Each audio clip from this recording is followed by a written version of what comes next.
Hello दोस्तों, मेरा नाम है अमन और स्वागत है आपका मेरे नए वीडियो में। जिन लोगों को बहुत कन्फ्यूजन होता है कारपेट एरिया, बिल्डअप एरिया और सुपर बिल्डअप एरिया को लेकर, तो उन लोगों के लिए आज का वीडियो बहुत खास होने वाला है। वीडियो के एंड तक बने रहिए। आई एम श्योर आपको इन तीनों के बारे में आज सारे डाउट क्लियर हो जाएंगे और साथ ही साथ आपको इन तीनों के बारे में हमेशा याद रहने वाला है। तो चलिए स्टार्ट करते हैं वीडियो को।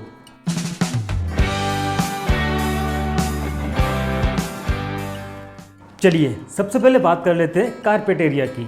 कारपेट एरिया वो एरिया है जिसे आप एक्चुअल में यूज़ करते हैं।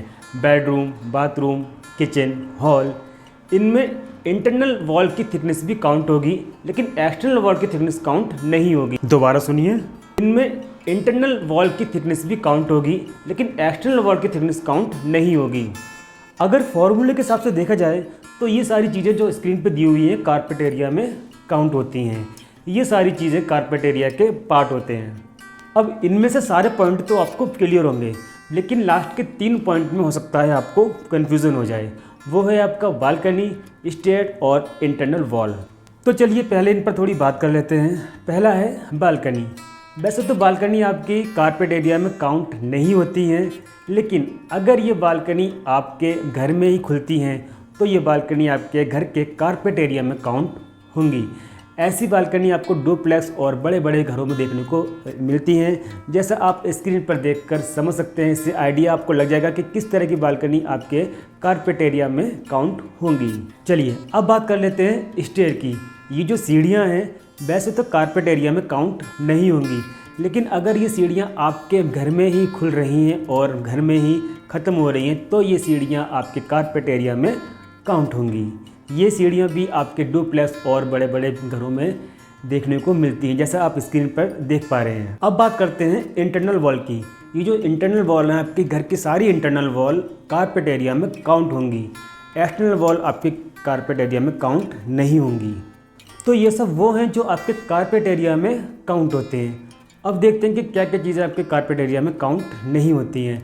सारी एक्सटर्नल वॉल आपके कारपेट एरिया में काउंट नहीं होंगी। कोई भी कॉमन एरिया है कारपेट एरिया में काउंट नहीं होगा। टेरेस आपके कारपेट एरिया में काउंट नहीं होगा। अब बात कर लेते हैं बिल्डअप एरिया की। बिल्डअप एरिया में वो सारी चीज़ें काउंट होती हैं जो आपकी कारपेट एरिया में काउंट होती हैं। बस इसमें कुछ चीज़ें प्लस हो जाएंगी और वो चीज़ें आपकी मेजरली 3 चीज़ें हैं। वो हैं आपके एक्सटर्नल वॉल, सर्विस शाफ्ट और बालकनी। सिंपल सा अर्थ है, कारपेट एरिया में एक्सटर्नल वॉल, बालकनी और सर्विस शाफ्ट को ऐड करने से आपका बिल्डअप एरिया निकल आता है।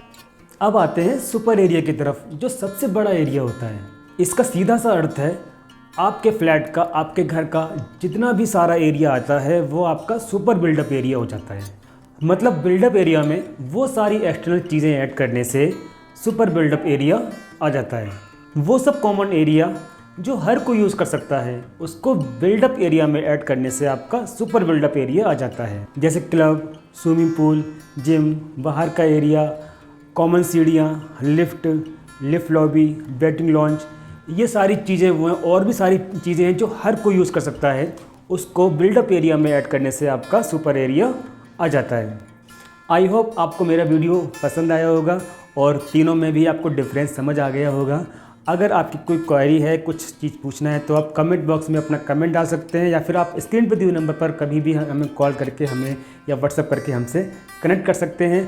और इसके अलावा अगर अभी तक आपने मेरे चैनल को सब्सक्राइब नहीं किया है तो प्लीज़ सब्सक्राइब भी कर लीजिए, सो दैट आपको और भी वीडियो, इन्वेस्टमेंट वीडियो, अपॉर्चुनिटी की वीडियो आप तक पहुँच सकें। Thank you.